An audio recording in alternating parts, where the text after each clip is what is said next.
Yo, yo, yo, yo, yo, yo, yo, yo, yo, yo, yo, yo, yo, what up?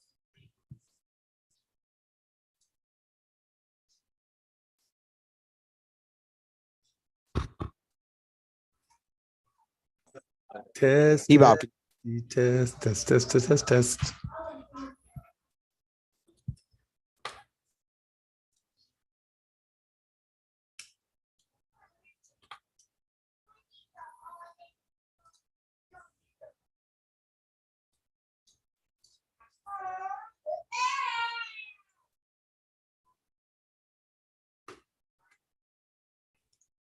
Yo.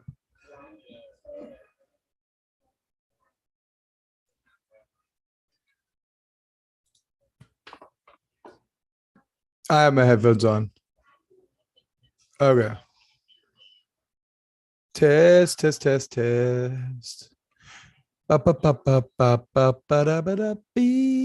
getting levels on my side. Like from my mic. Boom, boom, boom, boo doo doo. Oh wait, hold on. I hear Moose. Okay, good. Yo, I hear you. Can you hear me? Wait, well, I can hear you through my headphones. Can you hear me?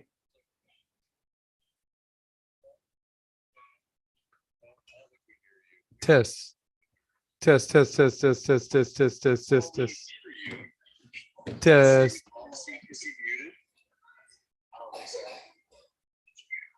Boom, boom, boom. I'm not muted on my side for sure.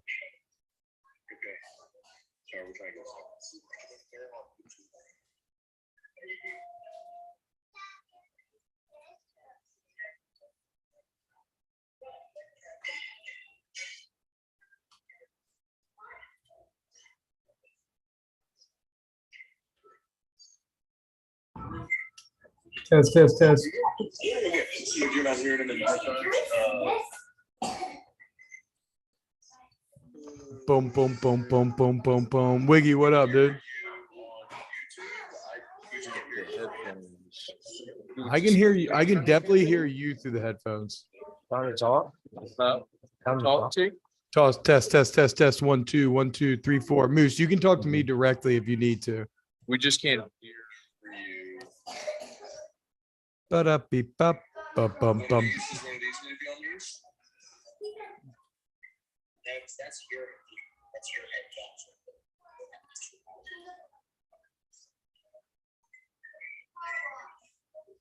Well, bro, we can't figure out a way to hear you through the headphones. Let's It see. doesn't make any sense.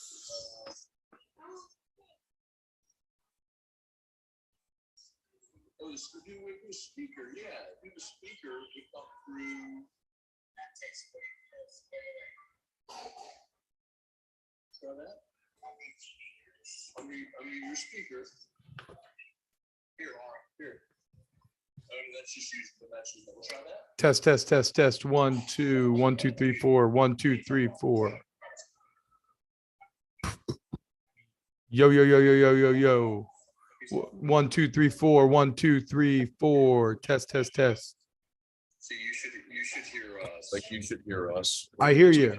Yeah, we just can't hear you. Huh. Back. We can see you. We just can't hear you. I wonder what would be, so my audio would be coming out the same thing that. So where are your headphones getting the audio from? I guess it's. Like when you hear the playback, where are you hearing that from? I mean, when you hear the intro, where are you hearing that from? Like, where's that coming from? The computer? Board, I guess it's just Or from the board? It's like a button on the board. Your video streaming to YouTube. Like I would just have to do abuse listening to that with a different. Do you have a handheld mic or something? Me? No, I'm trying to see. Like I would have to listen to you, like on Zoom or on YouTube or on Zoom. It's just your audio isn't feeding back through. Is it going through on YouTube? Yes. Do you have people like watching, a? People are watching. They can see you and hear you. Oh. When I have headphones on, we're not going to hear each other. Okay. So, do you have like an earbud or something that you could plug in You know what I could do? to listen to Zoom? Alice, I told you I can't help you.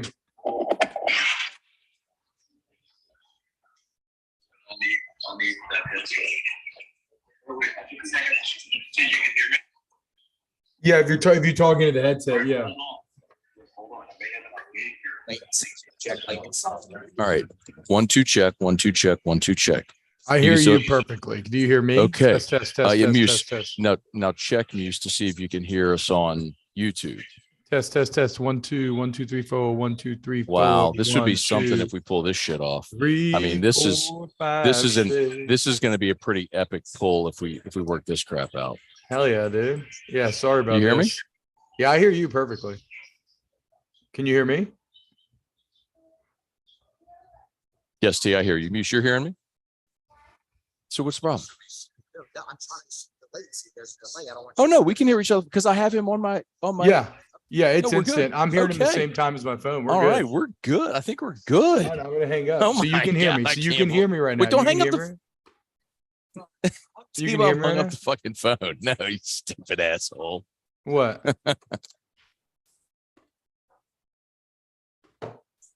Wait, why was it not supposed to hang up the phone? Because this is how I'm hearing you. Oh, you're hearing me through the phone. Oh, okay. Yeah. Oh, So I shit. just okay. like Okay. leave Give me 1 minute. I'll be right back. These kids and a cat just knocked over a glass of milk. What the hell? Okay, give me 1 minute. I thought your Bluetooth was to your service. That's why I was a little bit delayed.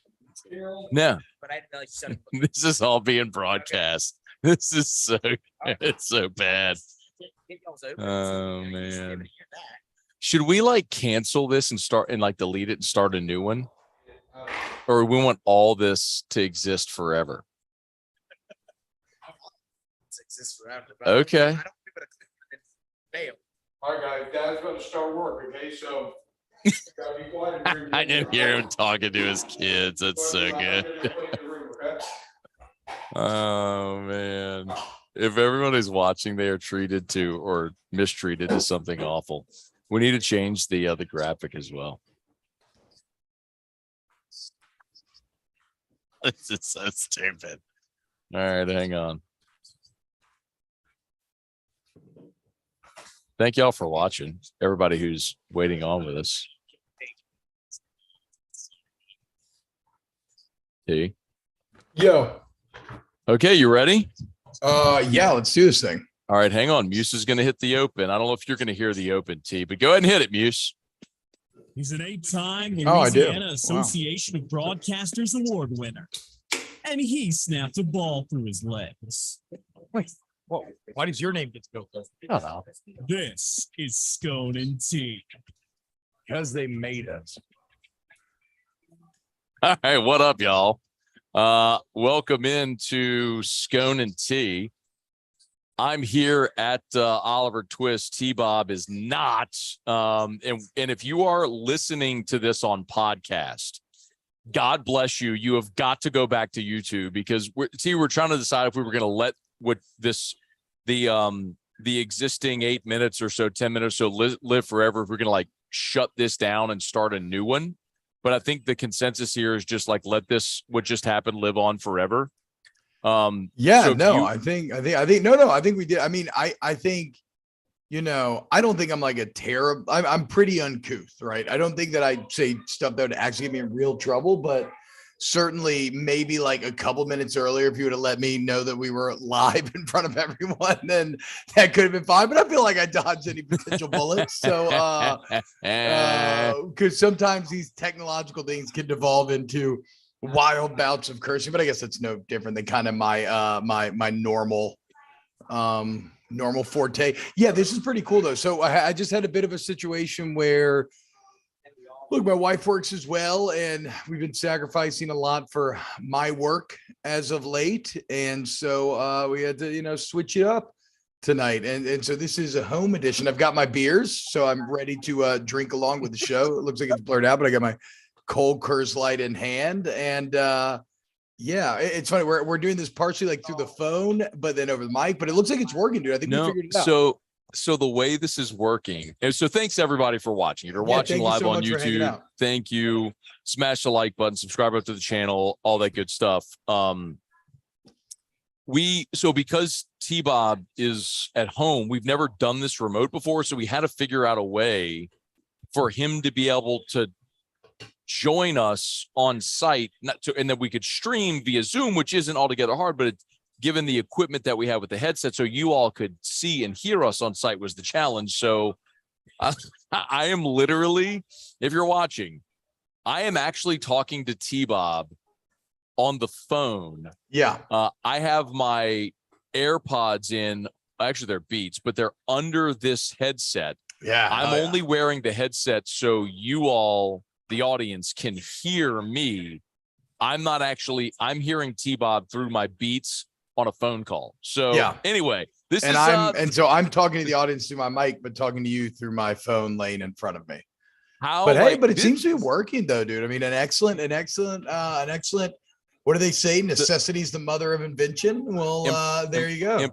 An improvisation. I think the old adage, the show must go on. Like this is definition of that. So anyway, cool. Thanks for everybody for joining us here. Meanwhile, you're drinking beer, and I've got Widow Jane Applewood Rye. I am so fired up about drinking this night. T-Bob, they brought me a big old plate of shrimp.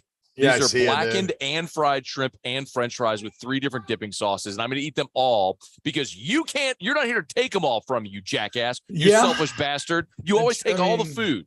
That is true. But I'm bigger and hungrier than you. So that's just like kind of how human beings have worked since pretty much the start of time. That said, I'm pretty pissed they busted out the fried shrimp when I wasn't there. How do I change my Zoom background? I want to use one of my WoW screenshots as a Zoom background. Yeah, I don't know. You're going to have to figure that out on your own. I'm not really so much worried. I'm fired up that I got us streaming, that we're actually doing a broadcast here tonight. And I'm really doubly fired up because I actually love today. The Saints opened up training camp today, and I get it that I'm kind of like, so I'm a nerd in this respect, admittedly. Like, I like things like the draft and OTAs and camp and all that sort of stuff. You covered some Saints camps, right? When you worked down in New Orleans? Yeah, for sure. You basically live off of Airline Drive for like a month. I also went to the Greenbrier for like 24 days back in the day. You went the whole time? Yeah, it was not fun. What's up, A-Bug? It was like by the end I had eaten so many hot dogs. I was just living off of hot dogs and the fish and chips from the hotel bar. There were some cool experiences though. Like I remember one time sitting there and drinking at some Irish pub, and I ended up like hanging out with like Greg McMahon forever, getting drunk, and then the O-line coach or running back coach is there, and like we even I think like smoked like a pack of Joes or something together. So it was one of those cool kind of intimate environments away from home, so where you have some of that professional crossover that you like don't normally get. But I mean, beyond that, dude, that's just way too long of a time to spend away from home. Like I would never be able to do that nowadays. I was obviously pre-kids. I was very young at the time. Greenbrier was all right though. I mean, we didn't stay at the Greenbrier though. We stayed at like a shitty hotel down the street. Why didn't you stay at the Greenbrier? Yeah. Okay. Which show me the radio station that's going to pay for their staff to stay at the Greenbrier for 21 days. I was obsessed with Hearthstone at the time though. I played a lot of Hearthstone when I was there. I feel like you probably should have had me as your program director then, because like I would have totally pushed. I would have gone and been like, hey, assholes, we're not going if we don't stay at the Greenbrier. It's a functional necessity for us to execute our roles. We're staying at the Greenbrier. We're not going. I mean, look, bro, if you could pull that off, more power to you. I don't think you could. That's fine. Oh, okay. Check this out. I think I figured out how to do it in the background. Did it work? What are you trying to figure out? Whoa, I'm in a lava cave, Matt. I'm in the dwarven city of Ironforge. Look at me. This is the main room here, obviously. This is where everybody gathers before you go raid Molten Core and everything else, where all the 60s hang out. Of course, the big anvil, if you want to forge any legendary weapons, right behind me. Oh, who knows where else we'll end up? Maybe we're going a little tour of Azeroth tonight. But actually, to your point, there is a lot to talk about with Saints camp. Jimmy Graham backwards is being hilarious. Did you just see the Colorado news that just broke? That they're going to, that they're talking to the Big 12. No, I think it's official. Brett McMurphy tweeted official Colorado to the Big 12. No, yeah. Bro. So there's a guy. Did you see the Pac-12 commissioner on Friday? The Pac-12 commissioner on Friday literally said, like, I wish I had the quote right here in front of me so I could play it. But the Pac-12 commissioner on Friday was like, the league is united, moving forward. Our TV deal is almost done. Oof. Nobody's leaving. I mean, I'm paraphrasing the quote, but we played it on AFR like 10 times today. Yeah, they're dead, dude. They're dead. Yeah. It's the first of the four corners to fall. Colorado, Arizona State. Look, now I'm in Booty Bay. Oh, look, Pirates behind me. Arizona State, Utah as well. And then you got to imagine the easy transition there is like Washington and Oregon to the Big Ten. And then I don't know what happens to everybody else. It remains a bit ironic though, that the Pac-12 would be its most exciting right before it seemingly dies and kind of burns out. But I mean, there's no way. I mean, look, Colorado leaving isn't the biggest deal in and of itself, but like you said, this does feel like the first domino to fall before kind of the rest of the conference here. I just think it's hilarious that Colorado left the Big 12 10 years ago. They went to the Pac-12. The Pac-12 is now just completely dismantling, and Colorado is going to have life again in the Pac-12, or in the Big 12, which is weird that they would take them back. But I think also the interesting thing there is it does go to show you kind of the credibility and credence that Deion has kind of won there in a very, very short amount of time. I mean, he hasn't even coached a game, but like Colorado feels like a brand again. Colorado hasn't been a brand in a decade, dude, probably more than that. Yeah, since they've actually been relevant. I mean, I know they had the one good year with Mike McIntyre when he was there, which you weren't like actually paying attention to college football yet, so you probably don't even remember that because you weren't doing snaps and you never paid attention to anything before you started doing snaps. Never did. I know. So, but Mike McIntyre was there, and they had one good season. I think they went to their conference championship game, and then they blew it. Yeah, that was that like 2016 or something. I remember reading something about them having one random like 11-2 or 10-3 year sometime relatively recently. No, Colorado's been awful. I mean, it's one of the reasons why it made me so angry when I heard Brent Venables get out there and be like, I didn't do it like Coach Prime did. I just didn't give all these kids pink slips. I'm like, you think, Brent? You had all 4 and 5 stars, okay? Prime took over a 1-11 team. The Colorado team meeting video, the first team meeting video that they put out there was so unintentionally funny because of how bad the players looked. Like it looked like a high school. And so Prime is doing exactly what it needs to. I don't know what the ceiling is. I mean, it's a tough schedule. It feels hard to find 5 wins in this year's Pac-12, but no, I disagree. I bet. I told you I'm going over. I put 100. I put 100 on the over like 3 months ago. So I feel you. It was the first line that dropped on I think it was like FanDuel or something, and I went ahead and jumped on it because I was all hyped on Deion that day. But like here's my point. Wait, no, real quick, just my point on Colorado. Like everyone's all thinking Deion is like gimmicks and shit, and I mean I get why you'd think that way, and I don't blame you for thinking that way, but like the reason he won at Jackson, he wasn't just a gimmick coach at Jackson. They won a lot. Yeah. But he also got players there, and he turned over 40 roster spots at Colorado this year and brought in good players. And I'll also remind you, dude, like Brian Kelly did the same thing a year ago at LSU, and the one you love to reference all the time was Mel Tucker the first year at Michigan State. Yeah. Like. They had a great season that first year because they went in and they just kind of made it over with the portal because you can. So, I mean, how's that any different than with Deion's? I'm not sitting here telling you they're going to win. They're going to the Pac-12 championship game. But do I think they're going to win 5 games? Yeah. And people will say, well, look at the schedule where. I get that it's a tough schedule, and I don't know where. I'm not going to sit here and pretend to tell you that I'm going to pick out the 5, but am I going over 4.5? Yeah, I'm going over. Same premise of why I'm going over 6.5 on Auburn with Hugh Freeze. Freeze went and crushed the transfer portal. He's a great coach. They've got a totally winnable non-conference schedule. Like, you're going to tell me that dude can't find a way to win 3 SEC games? Like, he's going to win 3 SEC games. They're going to win 7 or 8 on the year.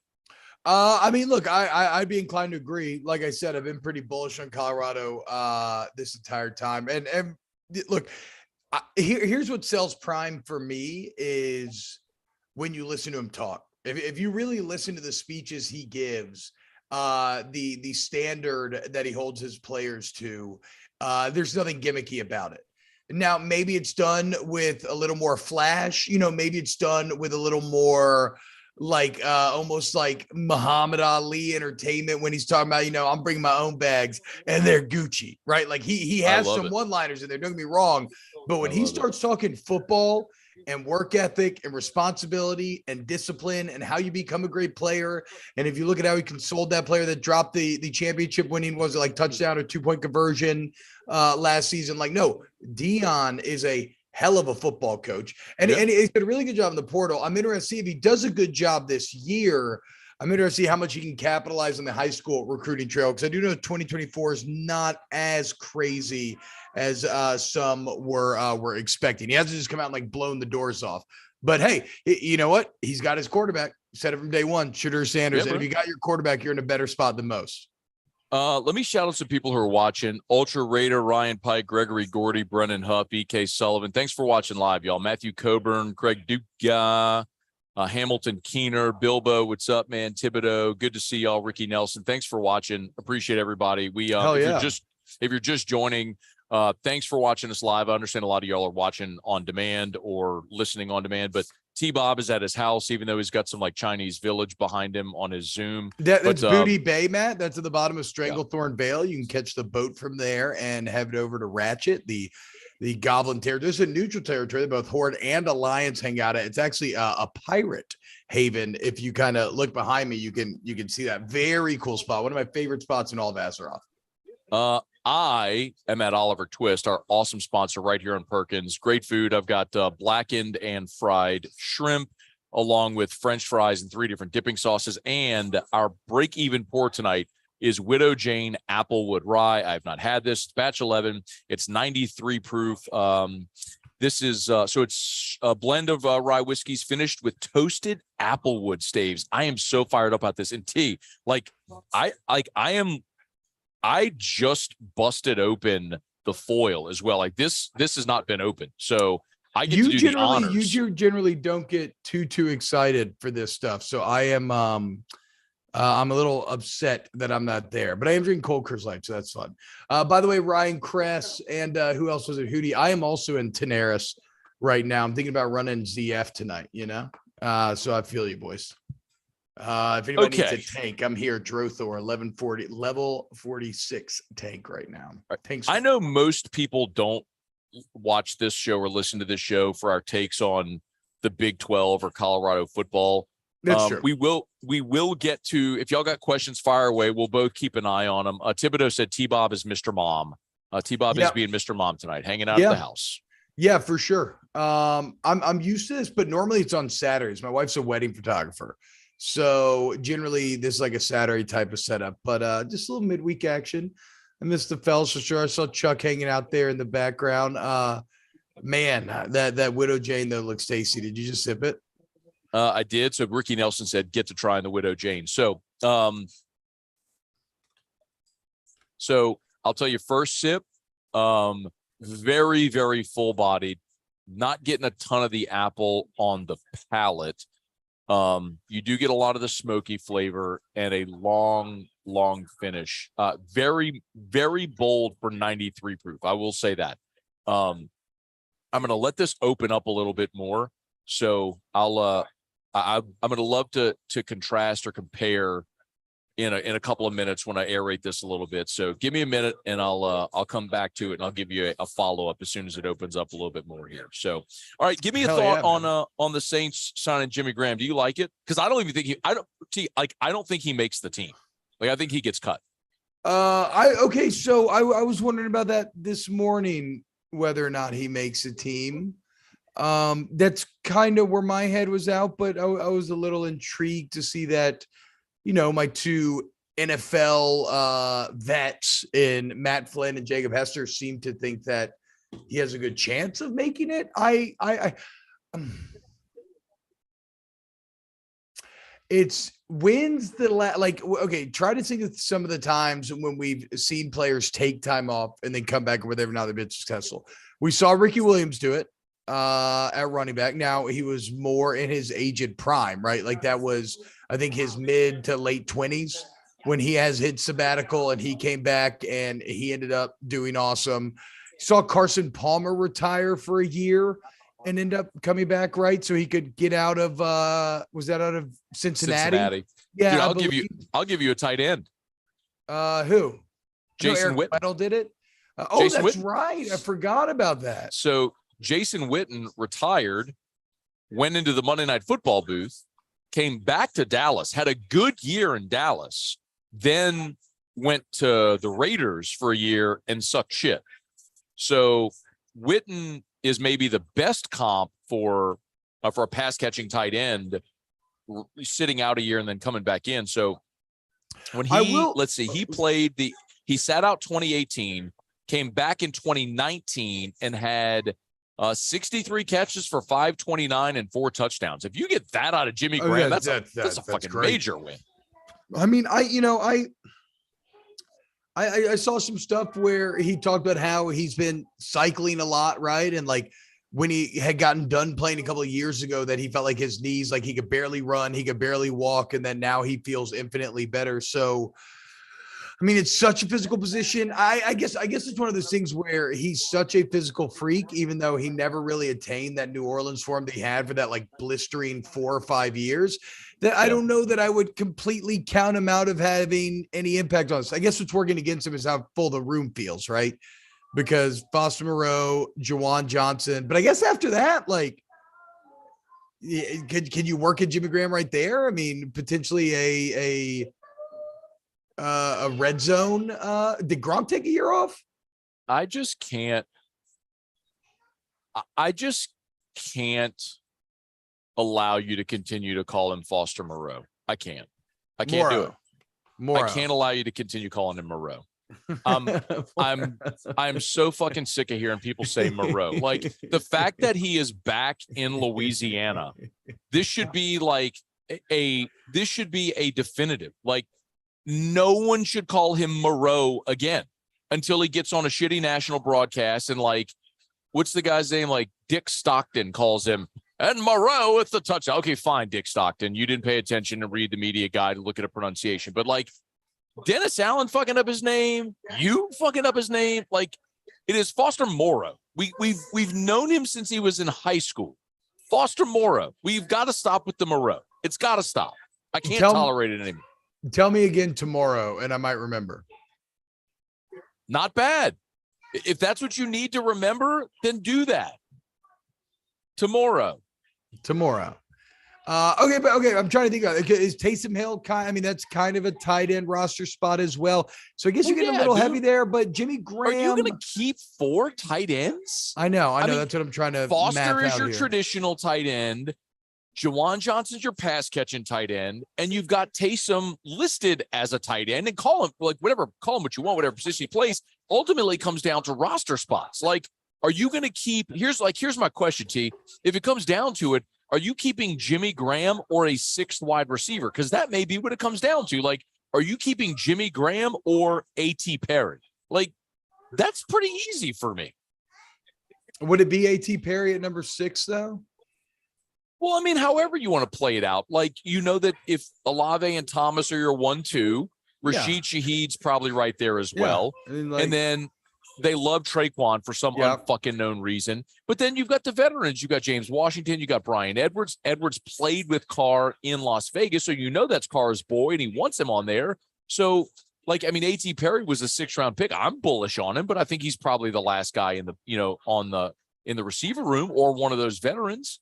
So I guess if it's one of the veterans. Would you keep Brian Washington or Brian Edwards? I don't know. Actually, I don't know that I can answer this question before we hear about how Jimmy Graham's doing, right? Like, we are really kind of shooting in the dark here. I feel like, though, it's by no means a guarantee that he makes the roster. I guess I'm just a bit intrigued to hear that he's feeling significantly healthier.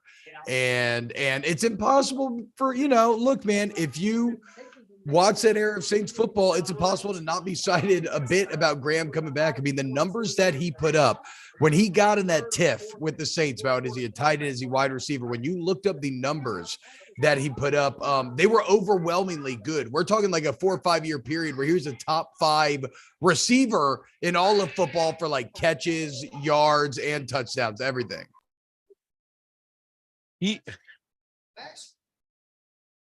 They're hanging out. They're hanging out behind that tree. What? The girls are hanging out behind that tree. Well, I muted myself, so chat couldn't hear that. Only you could hear that. Sorry, I interrupted. I forgot I had to mute my phone as well. I was telling the girls to go in their room. I heard you say it. Yeah. Oh, I heard it on my phone. It makes sense. Yeah, okay. yeah. They're hanging out behind that tree. I don't know what we were talking about. Oh, Jimmy Graham. Dude, Jimmy Graham, I looked this up. Jimmy Graham, the 4-year stretch he had from 2011 to 2014 is actually up against the best 4-year stretches for any tight end in history until this current stretch by Kelsey, who has 7 consecutive 1,000-yard seasons. And by the way, Jimmy Graham still has more double-digit receiving touchdown years than Kelsey. Wow. Right, what? Feels like Travis Kelsey catches a touchdown every game. Kelsey has 3 seasons where he's had double-digit receiving touchdowns. Graham has 4. Wow. My favorite Jimmy Graham fun fact is that he has, since Kyle Pitts has entered the league, Kyle Pitts and Jimmy Graham have the same amount of touchdowns. How about that? The takeaway there is Kyle Pitts just hasn't caught any touchdowns for the Atlanta Falcons. Yeah. So, yeah, he's only got 3. Kelsey's only got 3 seasons where he's had double-digit receiving touchdowns. He had 10 in 2018, he had 11 in 2020, and he had 12 last year. That's it. Graham's done it 4 times. Yeah, look, so I don't know. I mean, we can move on. I don't want to belabor this point. It's just that it's exciting. How could it not be? It's nostalgic. How effective it will be. I mean, we at least got to let him practice like one time, right? I can't guess what his body's at. Last I heard, was he trying to sail or fly around the world? Fly. He's a pilot. Okay. Yeah.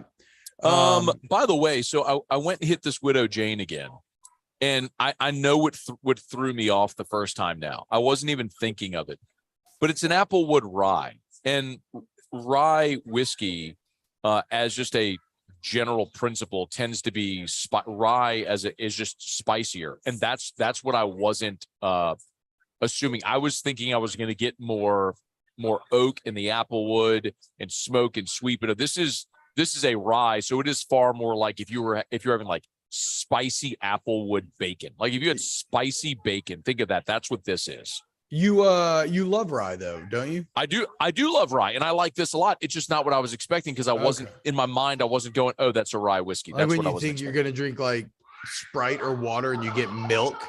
You're like, ugh.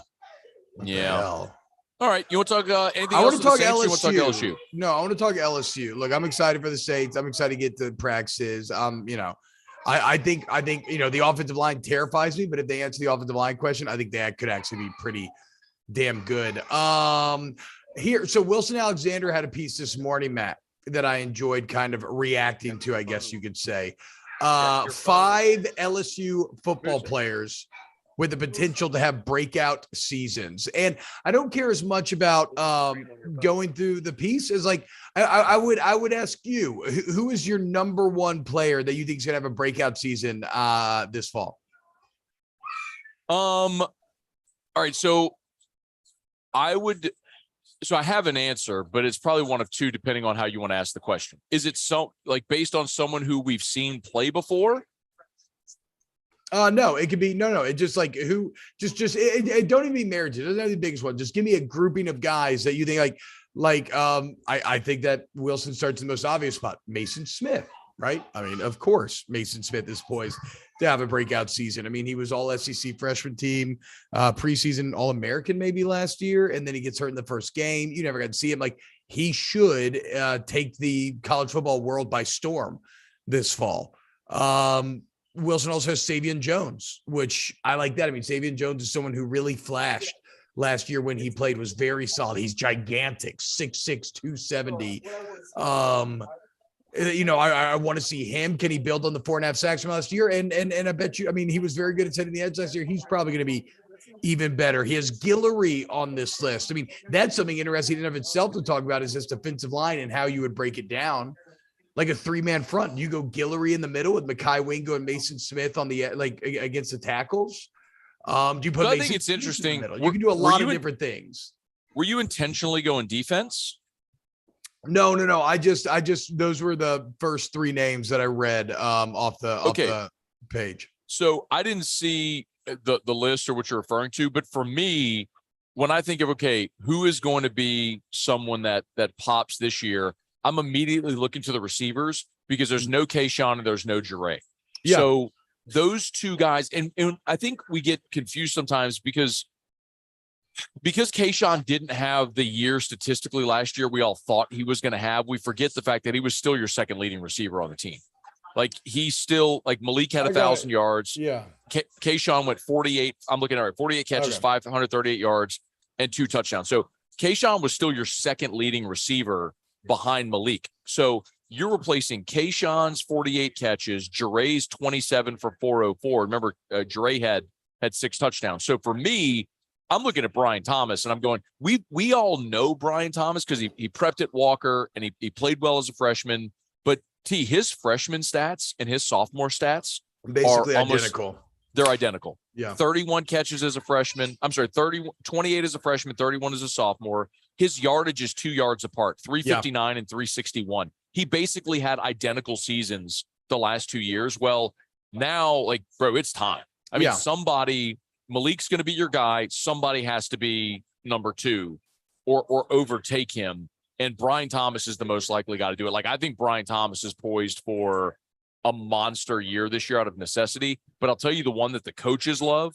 Like, you talk to coaches and they all say his name is Kyron Lacy. The coaches think Kyron Lacy's going to have a great year. So you basically, and by the way, Thomas did go from 2 to 5 touchdowns. So improvement there, but still not anything drastic, like you said.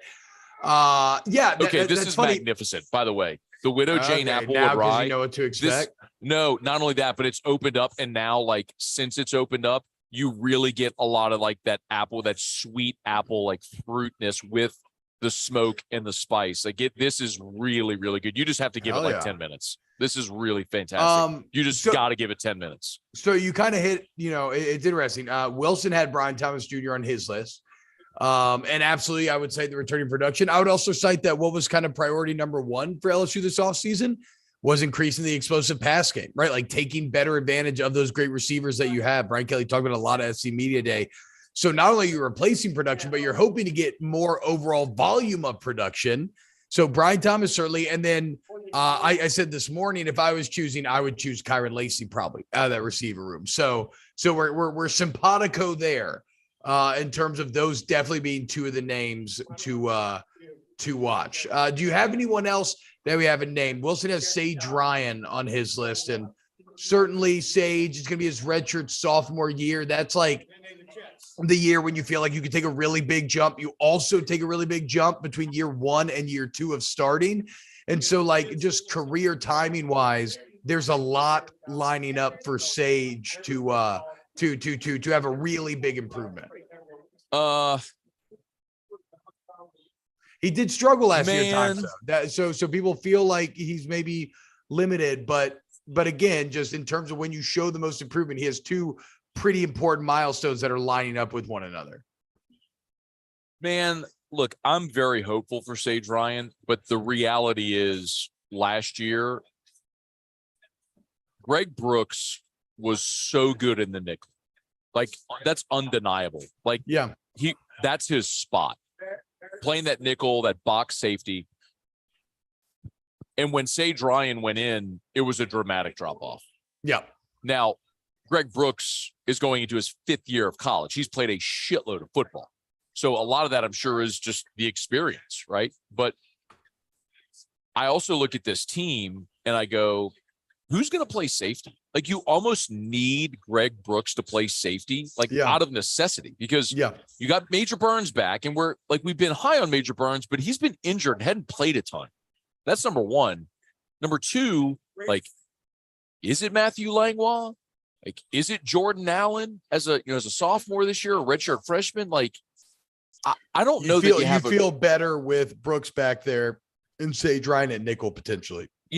I'll tell you, like, I think, the safety transfer they got, like, this makes me a little antsy. Because I'm sitting here looking at Andre Sam. I don't know if you remember this, but Andre Sam's the kid who he's from Iowa, who went to McNeese and then went to Marshall and then transferred from Marshall to Tulane this offseason. Oh, and then, he's got a great story. Yeah, worked his way all the way up. Right. Well, and because he was following the coach who had him at who was it? Was it Richard? Whoever the coach was that had him, I'm blanking on the coach's name now, that had him at McNeese. He followed him to Marshall and then followed him to Tulane. When that guy went to Miami. And so without playing at Tulane, Andre Sam now committed to LSU. So I'm looking at him, all right, there's a guy who's played like 5 years of college, or he's going his 5th year of college, who's played a ton. But, like, am I really counting on Andre Sam, who's never played Power 5 football, as a guy that I think I need to count on at safety? That kind of speaks to the issue you have at safety. Sorry, go ahead.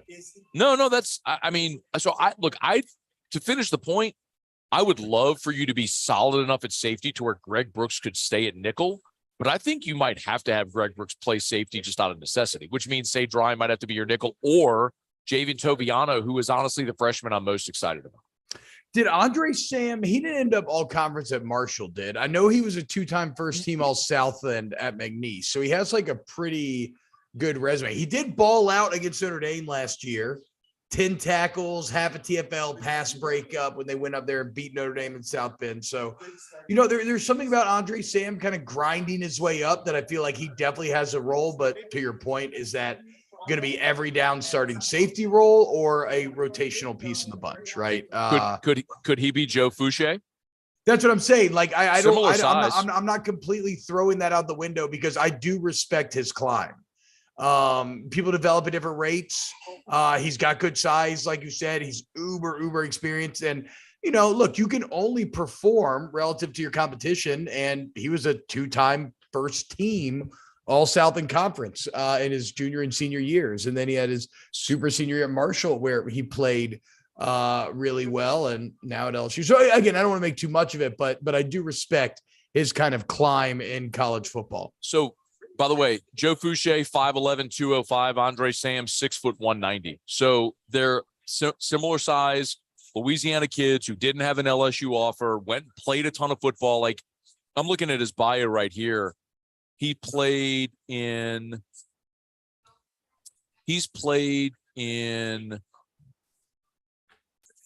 55 career appearances with 48 starts. So he's just played a shitload of football. Because remember, they had the spring season as well. Yeah. When he was at McNeese during the COVID year. So he's last played year 55 games, dude. Last year was his super senior year, and he somehow has another year of eligibility left. So shout out Andre Sam, like getting the absolute most out of college, starting at McNeese.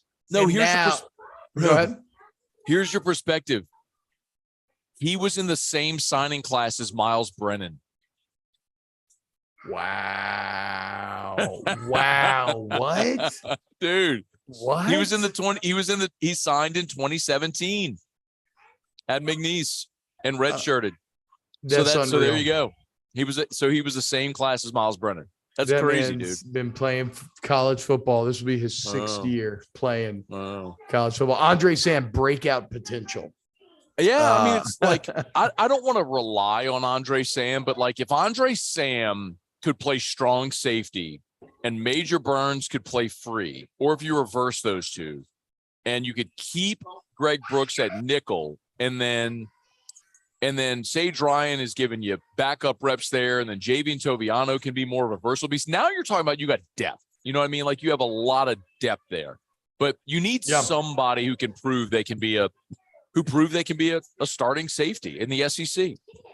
Yeah, that if nothing else with Andre Sam, he does have the feeling of someone who's going to be a special teams dog, like a war daddy that you can put out there and just have him go crazy, cover kicks, go hit people. At corner, do we have any insight yet? At corner, have you heard any whispers about anything like we talked about? Terrence Welch looked very impressive in the spring. So among the transfers, so I know they like Deuce Chestnut from Syracuse. I mean, he's an all-conference guy too, right? Relative to your competition, he balled. They like J.K. Johnson a lot from Ohio State. The thing about Denver Harris is athletically probably the highest ceiling, but what I was told, it's like he's probably a guy that just played man his whole life just because he was so athletically superior that he has to learn how to play in a defensive scheme, right? Yeah. So I think super high ceiling with Denver Harris, but maybe a little behind the other guys. And then Zy Alexander's a bit of a wild card too. He's big, like 6'2", 6'3", long corner, but how does he handle the step up from FCS to SEC, you know? So, I mean, look, I think you got enough guys there to find solid options. I just didn't know if we had any new inside info and anybody kind of leading those races. I did love seeing Zalance Hurd in the 53. It's been a long time since we've had a relevant 53. And Sony Fanua, bro. I know. Oh, you're right. Shout out Sony. But I will go ahead and say that Zalance already looks infinitely better than I ever did in the 5-3. So shout out to Zalance Hurd. What do you think about this defensive line, though, Matt? Kind of going back to our conversation, like Matt House can get pretty multiple with this. Like if you're doing a 3-man front, who are you putting as your nose guard and your two ends?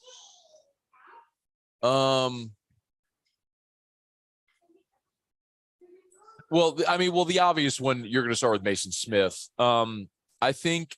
But Mason Smith can play on the edge. Like you could go Mekhi Wingo and Smith with Guillory in the middle. No. Well, you could, but no, I'm 100% putting Mason Smith at the nose.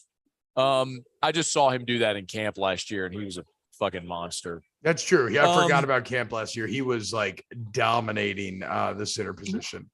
I surprise people when I say this. He wasn't just the best defensive player in camp last year. He was the best player on the team. Yeah, 100%. Like, he was the best player on the team last year. When they broke camp is what I mean. I think Savion Jones is my big end, my left end, the Ali Gay spot. But I really have trouble with the rush end, man, to think like who's going to be BJ Ojolari in this defense. Well, I think if look at a 3-man front, I think you got to have if you want to put Mason Smith in the middle, then I think you have to have Mekhi Wingo over one of those tackles at one of the ends, and then you go Savion Smith, like you said. And then, so you're talking now about like the jack backer on that. I don't know. I mean, Brambo in the chat says Ovia Gofu at jack. That could be someone. Parashan's more of a run stopper, isn't he? Yeah, Parashan. So they brought in 3 defensive tackles. Parashan from Arizona, Jalen Lee from Florida, who's a Louisiana kid, and then another big nose option as well. Jordan Jefferson from West Virginia. They brought in those 3 interior players. So you have those 3 guys along with Mason Smith, Mekhi Wingo, Jacoby and Guillory, and Tyjee Hill, who is another interior defensive line player who didn't play a lot last year. Yeah. So, I mean, so look, it's a good problem for House to have. Like he has a lot of options. People mentioning Quincy Wiggins. Yeah, absolutely. He would be one of those DNs as well in the rotation. And then if you go down to 4 down fronts, right, again, same thing. You could put Mason Smith at the shade on the center, and then you put Mekhi Wingo at the 3 tech. I mean, he has that perfect 3 tech size and strength that we see dominating. Savion Jones is your front side linebacker or is your front side end. And then like you said, you got options on that backside one. So although you don't have a great tried and true pass rusher, I actually sneakily, you look up, you start doing the math. Like, I like the depth of this defensive line room. Dude, I love the defensive line. Like, I mean, it blows my mind that a year ago this team rotated 3 defensive tackles. It blows my mind. Yeah, it's kind of crazy to think about. I mean, it was literally Mekhi Wingo, Jaquelin Roy, Jacoby, and Guillory. That was it. I mean, that was it. So, man, I guess the thing that I look at, T, is like, I just have so much respect for Matt House and his ability to be creative with his fronts. Like, I am totally not savvy enough to tell you that I can look and know exactly what he's doing or thinking. But like, what I can do is I can look at the personnel and recognize he's giving odd looks in a situation to get his best guys on the field. And I think that's almost like if you want like a sport to sport analysis, that's almost like when a pitching coach knows his pitcher isn't as good as the other guys, but when you have to just hit spots and work counts and like execute a pitch in a certain situation.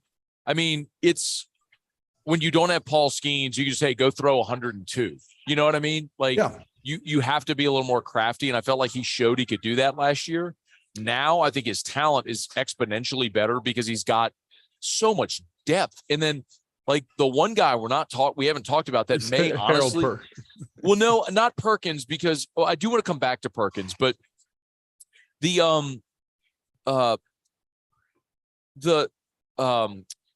highest rated commit in this year's class was Deshaun Womack. Yes. And he may actually be the answer at the jack spot. Like Harold Perkins did it a year ago. I'm not saying this kid's coming in and he's going to be Harold Perkins, but he's 6'4", 240. He was a 5-star by everybody. If you just say, let me find the really athletic kid and say, hey, in pass rushing downs, go rush the passer. Like, why can't he be that guy? Well, you know what I mean? Yeah, no, I mean, I feel you there. And then also, like, why can't Harold Perkins be that guy at times too this year? Like, to your point, right? If we're trying to think like an offensive coordinator and we're looking for mismatches, like you would still have to be pretty crazy to sometimes not want to just put Harold Perkins at the jack and have Omar Spates and Greg Penn in the middle and then just let Harold Perkins do what he did last year, right? So like, yeah, you can always do that as well. So I agree. The overall takeaway if you're listening to the show should be what Matt just said, which is coming from the NFL, and just if you look at his resume and what he did last year, the creativity of Matt House and the newfound depth that he has this year is a match made in heaven. Like that should be a recipe for a big return on investment. Man, we made it 46 minutes and my phone died. My AirPods now are starting to like get all crazy on me. It's starting to beep like they're running out of battery. I can't hear you. Oh, all right, you just have to talk for I'll talk. For a second. Yeah, I'll talk. I'm gonna hang up and I'll call you back. I'll get to some of these Ask Scone and Tees. Oh wait, I can hear you again. Oh wait, I just hung up. Oh shit. Yo, can you hear me again? Can you hear me again? I don't think you can hear me again. No, I got you loud and clear. Okay, nice. Hell yeah, right on. Okay. Other things that I'm intrigued by with LSU. Oh wait, football. don't leave the point about Perkins because I want to come back to something. Oh yeah. Okay, go.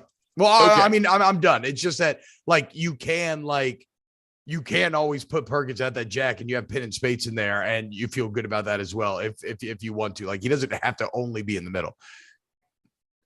Okay, so two things. One, Matt House has point blank said that that they're going to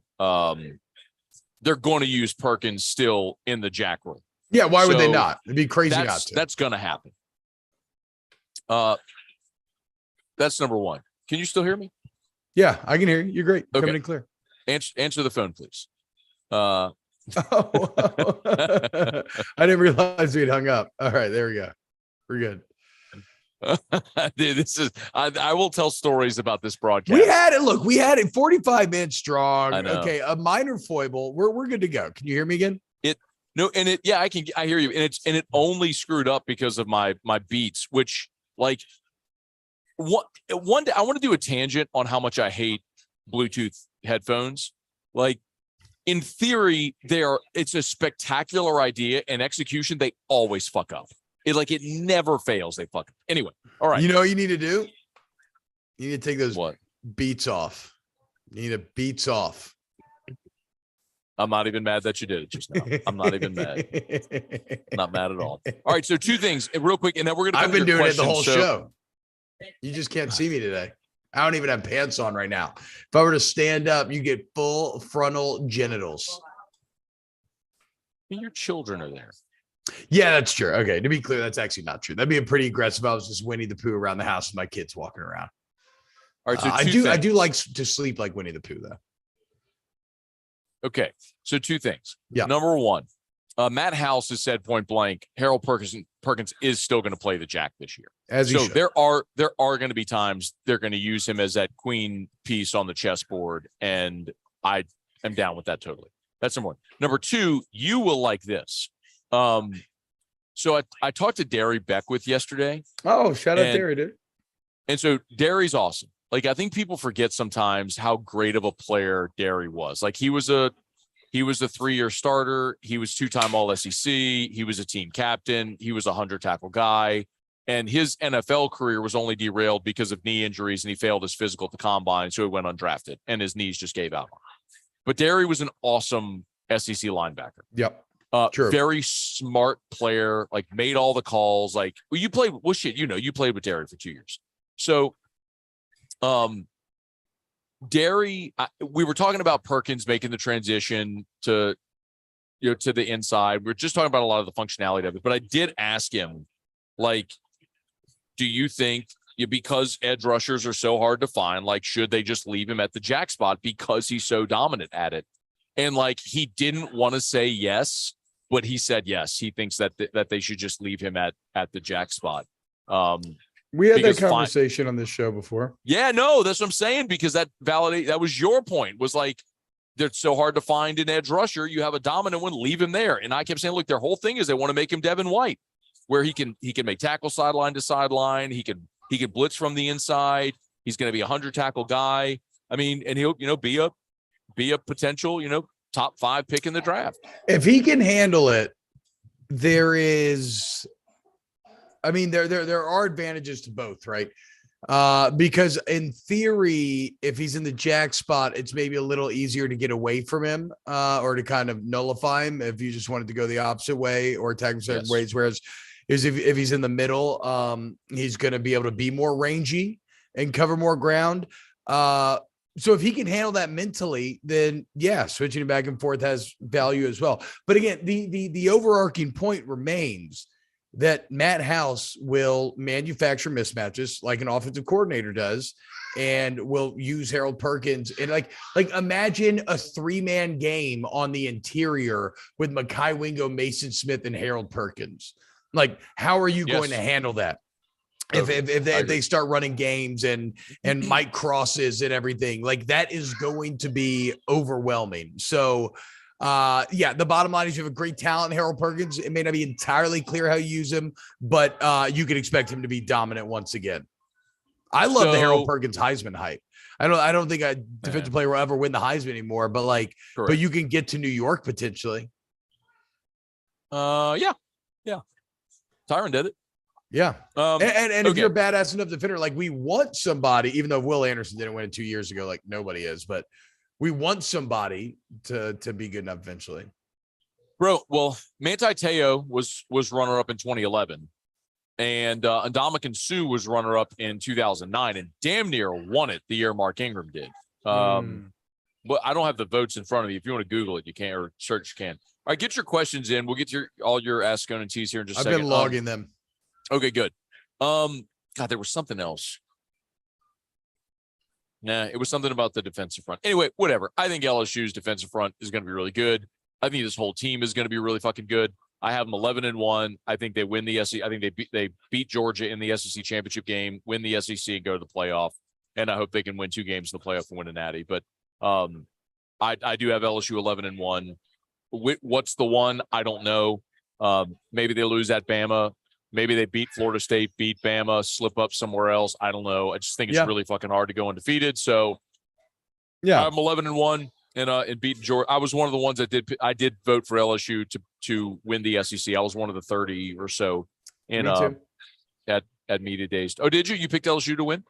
Yeah, to win the West or to win the SEC? No, to win the SEC. Oh, no, I did not. I went chalk and picks Georgia. I think Georgia's eventual path ends in, well, I don't know. I was going to say eventually ends in the playoff, but I mean, I think LSU's as good of a matchup as any playoff team they'll face. So that they have as good of a shot as anybody else does. I just don't think Georgia's going to be good enough this year to get through 3 of those games, right? SEC championship and 2 playoff games without Bennett and Monken. I don't know if they're going to lose right away, but I don't think they're good enough to get through all 3 unscathed. Okay, so you went LSU all the way to win. Hell yeah, nice. Normally not that bullish for you. So this is I mean, you're feeling very good about this team then. Look, man, here's what I'll tell you, T. One of the things whenever you're willing to pick the team you cover to lose, and when you're willing to say you think they're shit when they're shit, it's that when you pick them to win, you have credibility. So because if I think they're going to be dog shit, I'm going to tell you. I'm not fabricating some opinion about LSU. I look at the league and I think this is a shitty quarterback league in the SEC this year. I think it's a terrible quarterback year. And I actually had this conversation with Aaron Murray at Media Days, and he kind of checked me. He's like, I think there's a lot of unknowns, but he's really high on Carson Beck and some of the other guys. Well, he and fucking loves Carson Beck. We can't trust him on Carson Beck. That's fine. I'm not. So I looked at Georgia, which was really talented for a lot of years under Kirby and couldn't get over the hump until they had the combo of Monken and Bennett. Well, you lose both of those guys. Mike Bobo, Georgia fans shit on Mike Bobo. I know. The last time he was there. So, but Kirby can do no wrong, though. I get it. And I get why he's earned the benefit of the doubt. And I get looking at that schedule. But I also look at Georgia last year, and goddamn it, they were this close to losing to Missouri. Yeah. I mean, Missouri shit themselves in a red zone situation. Otherwise, they put that game away in the 4th quarter. And then in the playoff as well. I mean, Ohio State had them at a beat. So anyway, I guess my point is Georgia has won a lot over the last 2 years. They're a fantastic team. I'm not minimizing that at all. I'm just not going to sit here and tell you they're infallible. And I think eventually all of the losses on the defensive side of the ball catch up to you. I think losing Monken is massive for them. I still think they're going to go 11-1 or 12-0 in the regular season. I just think in a shitty quarterback year in the SEC league in the SEC, LSU has the best one, and they are loaded on defense. And the side of the ball offensively that, on the offensive side, the offensive line was so inconsistent for 2/3 of the season. Now you return 6 of your top 7. You bring in Lunsford, you bring in her, you've got depth on your line. I don't see where LSU's weak. I just don't see the holes. And then the schedule flips to where you get A&M, Florida, Auburn, all in Baton Rouge. Yes, you have to go to Bama, but Tennessee rotates off, Missouri rotates on. Tell me where I'm wrong. I mean, it just feels too good to be true. I look at this is how I always handle my preseason predictions. I say, who has the fewest questions against the most manageable schedule? That's what I look at. And I don't have questions about LSU. When I look at Alabama, I go, who the fuck's going to play quarterback? You got questions all over the place. Who is going to catch the ball? Yeah. Jahmyr Gibbs was a massive part of their offense last year. He's gone. You lost both of your coordinators. Are we really convinced Tommy Reese is gonna be an elite player? Well, and the offensive line just hasn't been nearly as good the last couple of years either. Both lines of scrimmage. I mean, what did LSU average per carry against Bama last year? I mean, they started cheering him up by the end. Hey, Odie, I know you got hiccups, baby. That's okay. All right, go play. Get out of here. Bye. Anyway. I don't know. But I mean, dude, LSU was gashing that defense by the end of the year, or excuse me, by the end of the game. Look, Matt, my thing is, I in the off season, right, where you have the kind of quantum state of the season where you can kind of choose what you want to believe, right? Is it kind of live or dead? I always tend to skew towards optimism. That burned me a couple years in a row. And so now I've regressed towards, okay, this is what I think. And then I like knock myself a game. So last year it was like 9-3. Then I'm say 8-4. Because I'm trying to fight against my own natural optimism. And the problem with this year is, like, if you're anybody who ever feels like you're always waiting for the other shoe to drop, or if shit gets too good, that like that means that something bad is around the corner, like that's just how this LSU team feels right now. Like it just all feels too good, too complete in just the second year, especially in the context of where you were at when Brian Kelly took over the program. So I think it's a combo of, you have a great coach, your roster is still talented. He's supplemented really well with the portal, and it's a year in the SEC where, bro, like, who has certainty at quarterback? I mean, Will Rogers, KJ Jefferson. What the fuck are we talking about? I mean, it's. By the way, LSU averaged 5.5 yards a carry against Bama on the ground. LSU ran for 185 against Bama. Damn. Like, isn't it? And that's a lot of Jaden Daniels, right? Too, by the way. So shout out Jaden Daniels. But isn't it crazy though how strong the brand of Alabama is, that LSU could have the first team quarterback, first team left tackle, first team wide receiver, and still not be picked to finish first in the SEC West? Yeah. I think there's a lot of cowards that said they were going to pick LSU and just didn't have the guts to push the button when they voted. I agree. But who cares? I can't believe that questions. nobody It's else voted for my favorite long snapper, Quaddle Bob. I'm pathetic. Cooper Jones, ask her to T, which SEC West team intrigues you the most, and which one could surprise a few media people based on their predicted order of finish? Auburn. Yeah, I mean, I've kind of waffled Auburn. back and forth on Auburn, but I'm pretty high on Auburn. So I guess where did the media predict Auburn? 6? Well, here, my thing on Auburn,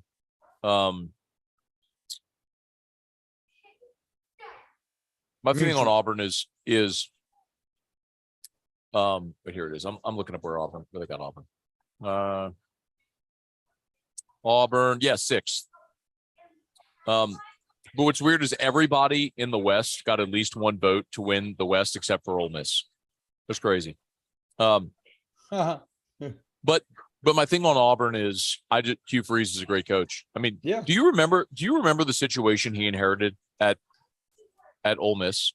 Like, I did not realize that they had been winless in the SEC for like 2 years at that point. I did not know it had gotten that bad. The Houston Nutt situation at Ole Miss, dude.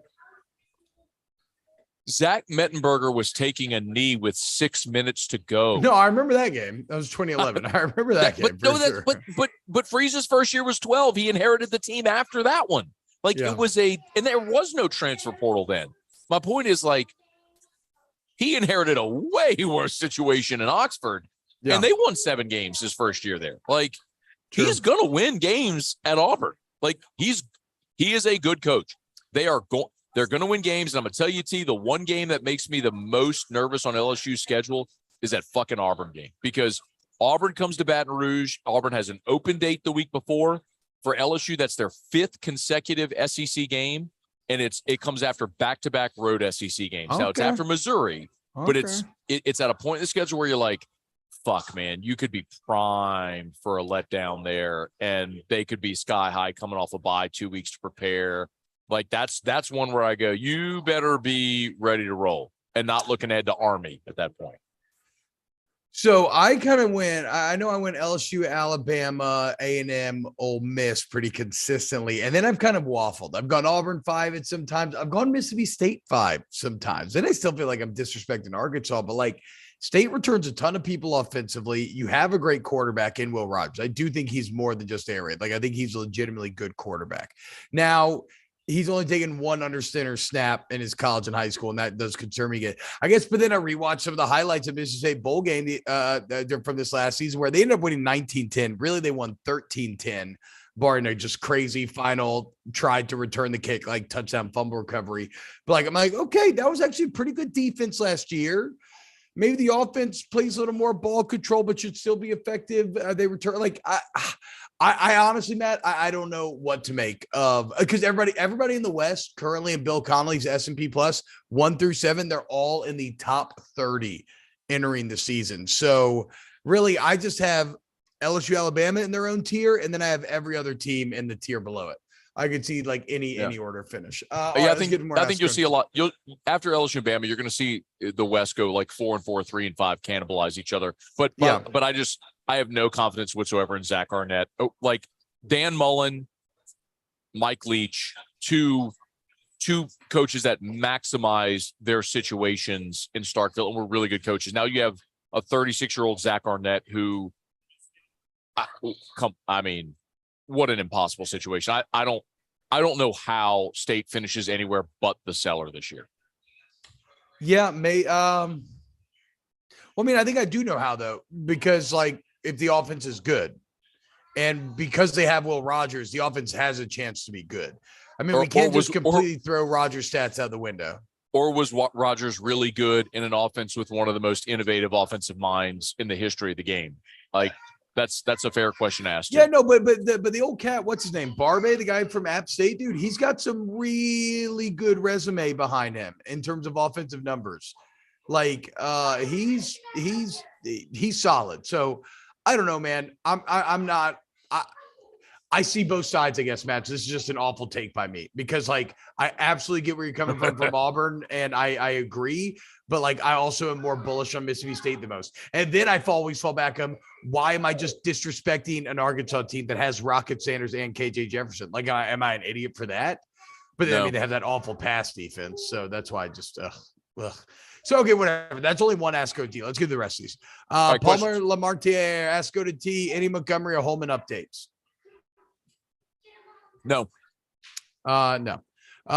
Crying Belly, ASCO to T, who do you have for UFC this weekend? The Louisianian, Justin Poirier, or Justin Gaethje? It's Justin Gaethje, but yeah, it looks like Gaethje. It does. No, I like Poirier. I don't think there's any. I mean, that's a title fight, so I'm assuming that's going to be 5 rounds. So I think there's no fucking shot that goes to the cards. Gaethje is a heavy-handed motherfucker, but I like Poirier in the fight. Oh, you just kind of sold me. I don't normally watch UFC, but what am I even doing Saturday? Okay, I'll be in LA. That could be pretty fun to maybe go watch. We're just hanging out at the house with the fam. Love supporting Poirier for sure. But I don't watch enough UFC to have a good opinion. Jay Johnson, ask Scone T, is it legal for a college baseball coach to bet on college football games?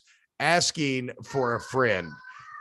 Jay, I assume you're asking for Brad Bohannon. I would just say this: if Bert Neff texts or calls you, do not respond, because that motherfucker is dumb, exceedingly dumb, and he will sink you and ruin your life. Hashtag Crypto Cajun, hashtag Ask Scone T. How's Deion doing with the blood clot issue? Last I heard, he had the corrective surgery to kind of help out the situation. And the latest was that they don't think it's ever going to have to be amputated, but I don't know. Still one of the craziest stories in all of sports. Dustin Stallings, thought on Jimmy Graham back to the Saints. Say it again. Thoughts on Jimmy Graham back with the Saints from Dustin Stallings. We did like 20 minutes on that to start the show. Yeah. Just sum it up. Give me like a sentence. I don't think he makes the team. Okay. I have no idea if he makes a team. I think it's nostalgic and exciting and potentially some value there. Maybe he's a red zone guy. Ask Go to T. Any concern? This comes from the Chop Sports and Gaming. Any concern long-term about LSU recruiting the elite talent out of state? Okay, so this is actually something that I wanted to get to tonight. Maybe we save to go in depth next week about LSU recruiting the elite talent out of state. Georgia might sign close to 20 top 100 players. to LSU's 2-3. So yeah, so LSU right now is cleaning up in Louisiana, which nobody thought that Brian Kelly would, but they are not cleaning up with the biggest names out there. Was that corner they got today? Was he a top 100 player? Yeah, man, number 92. Okay, so they still. Wait, I thought it was a corner. I'm talking about the corner. Oh, he was number 9. I see what you're saying. Number 92 national. Okay. So there you go. So now they have 2 top 100 players. So that's a doubling of what you had. But real quick, I guess I'm not overly concerned right now because you need time to build out this program. But you will consistently lose pace if you can't start to catch up in the next couple of years on these fronts. LSU will always get good players. When there's a bumper crop in Louisiana, you recruit Louisiana. When there isn't, you recruit nationally. Brian Kelly recruited nationally at Notre Dame. I'm not worried about LSU recruiting ever.